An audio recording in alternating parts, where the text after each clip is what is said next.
Chennai super কিংসের ঘরের মাঠ, চিপকে খেলা মানেই মুস্তাফিজের মুখে হাসি। আর যখনই চিপকের বাইরে খেলা, তখনই মুস্তাফিজের সেই হাসিটা শুকিয়ে যায়।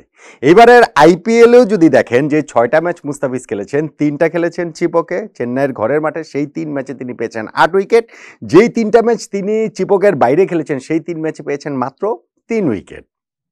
মুস্তাফিজের আইপিএল অভিযানটা শেষ হচ্ছে এই চেন্নাইয়ের নিজেদের মাঠের শেষ 3টি ম্যাচ দিয়ে।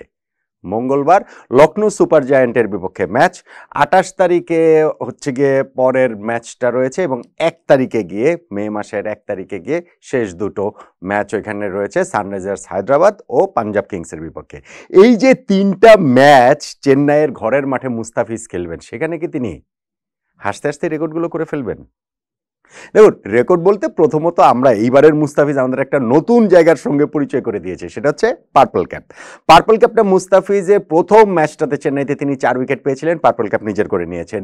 এটা একটা দীর্ঘ সময় তার কাছে ছিল, বেশ কিছুটা সময় আর কি, টুর্নামেন্টের হিসাবে তার অত দীর্ঘ না, কিন্তু কিছুটা সময় ছিল। তিনি একটা ম্যাচ মিস করলেন, বাংলাদেশে চলে আসলেন, ওই যে যুক্তরাষ্ট্রের ভিসা প্রসেসিং এর জন্য পার্পল ক্যাপটা তার কাছ থেকে চলে গেল। তারপরে সুযোগ পেয়ে তিনি সেটা উদ্ধার করেছিলেন। এরপরে আসলে ওই যে মুস্তাফিজ একটা ম্যাচে কম খেলেছেন, অন্যান্যরাও ভালো করছিলেন, মুস্তাফিজের কাছে এখন আর পার্পল ক্যাপটা নেই। ওইটা হাতছাড়া হওয়ার পরে কিন্তু তিনি অনেক যে পিছিয়ে আছেন ব্যাপারটা সেটা নেই। ইনফ্যাক্ট আমি যখন এই ভিডিওটা করছি তখন আমি দেখছিলাম যে 13 উইকেট নিয়ে পার্পল ক্যাপে সবচেয়ে উপরে রয়েছেন ওইখানে জাসপ্রীত বুমরা, ওখানে হচ্ছে গিয়ে যুজবেন্দ্র চাহাল এবং হর্ষল প্যাটেল, এই 3 জন। মুম্বাইয়ের ম্যাচটা তো চলছে, মুম্বাইয়ের তো হচ্ছে গিয়ে বোলিং হয়নি, জেরাল কোয়েট যে তার 12 উইকেট রয়েছে, তিনি আসলে এদেরকে ছাড়িয়ে যেতে পারেন। আর 11 উইকেট কিন্তু মুস্তাফিজুর রহমানের 6 ম্যাচে। সো মুস্তাফিজ যে অনেক পিছিয়ে আছেন তা না।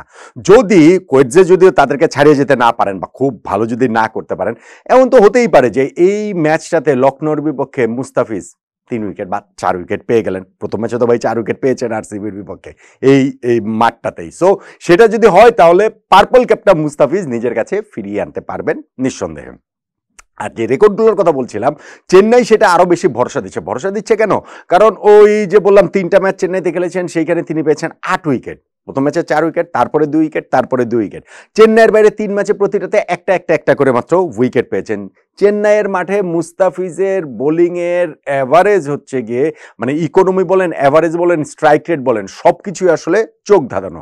এখানে তার ইকোনমি 6-এর একটু উপরে, 6.75। আর চেন্নাইয়ের বাইরে 3টা ম্যাচের ইকোনমি হচ্ছে গিয়ে 12-র উপরে।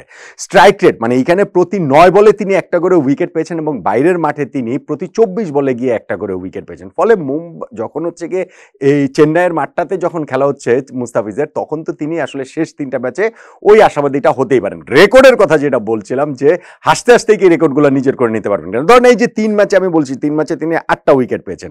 হাতে থাকা শেষ 3টা ম্যাচে মুস্তাফিজ একাদশ থাকবেন, সেটা মোটামুটি নিশ্চিত। এইখানে যখন খেলা হবে, চেন্নাইতে যখন খেলা হবে, তখন মুস্তাফিজকে আসলে একাদশ থেকে বাদ দেওয়া হবে না। এখন ওই 3 ম্যাচে যদি তিনি 8 উইকেট যদি পান, তাহলে তো 11 যোগ 8 19 উইকেট হয়ে যায়। ধরেন 8 উইকেট না, তিনি যদি অন্তত পক্ষে 6টা উইকেট তো পাবেন, 7টা উইকেট তো পাবেন।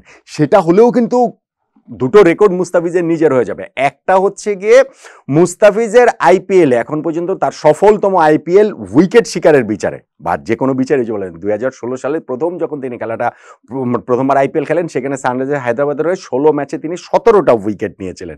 ফলে মুস্তাফিজের এখন 11 উইকেট রয়েছে। 11-র সঙ্গে আর যদি 7টা উইকেট যোগ করতে পারেন, তাহলে সেই 17কে টপকে যেতে পারবেন।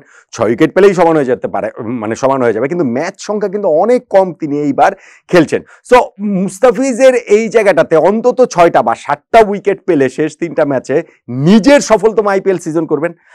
আর যদি তিনি হচ্ছে গিয়ে যে সেটাও না পেয়ে অন্তত পক্ষে 5টা 6টা উইকেট কি পাবেন না 3টা ম্যাচে মুস্তাফিজ চেন্নাইয়ের মাঠে গেলা, সেটা যদি হয়, তাহলে আইপিএল এর ইতিহাসে সবচেয়ে বেশি উইকেট যে সাকিব আল হাসানের, বাংলাদেশি বোলারদের মধ্যে সাকিবের সেই উইকেট সংখ্যাকে কিন্তু টপকে যেতে পারবেন। সাকিব এখন পর্যন্ত আইপিএল এ তিনি হচ্ছে গিয়ে 71টা ম্যাচ খেলে 63টা উইকেট নিয়েছেন, আর মুস্তাফিজ 54টা ম্যাচ খেলে 58টা উইকেট নিয়েছেন। মুস্তাফিজের ম্যাচ সংখ্যা অনেক কম, মুস্তাফিজের সিজন সংখ্যা ইনফ্যাক্ট কম। সাকিব হচ্ছে গিয়ে 9টা সিজন খেলেছেন আইপিএল, মুস্তাফিজের এটা 7 নাম্বার সিজন।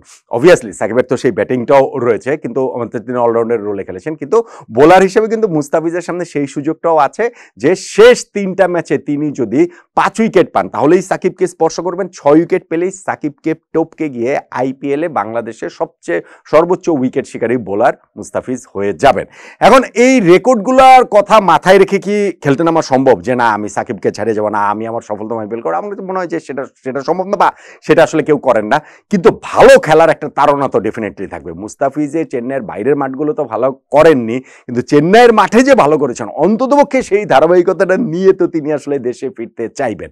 আর যদি সেই পারফরমেন্সের রিপিটেশন তিনি করতে পারেন প্রথম 3 ম্যাচের মতো, তাহলে তো ডেফিনেটলি তিনি ওই 2টা রেকর্ডও নিজের করে নিতে পারবেন। আইপিএলে নিজের সফলতম মৌসুম এবং বাংলাদেশি বোলারদের মধ্যে সর্বোচ্চ উইকেট শিকারের রেকর্ডটা করতে দিতে পারবেন। এবং হু নোজ, যদি তিনি অন্ততপক্ষে শেষ পর্যন্ত যে পার্পল ক্যাপ তার কাছে থাকবে না, কিন্তু যদি এই ধারাবাহিকতাটা ধরে রাখতে পারেন এই শেষ 3টা ম্যাচে সত্যি যদি মানে ওইরকম বিস্ফোরক হয়ে উঠতে পারেন মুস্তাফিজ, সেক্ষেত্রে তো পার্পল ক্যাপটাও আবার তার কাছ থেকে ফিরে আসতে পারে, সেই সম্ভাবনাও তো আছে নাকি?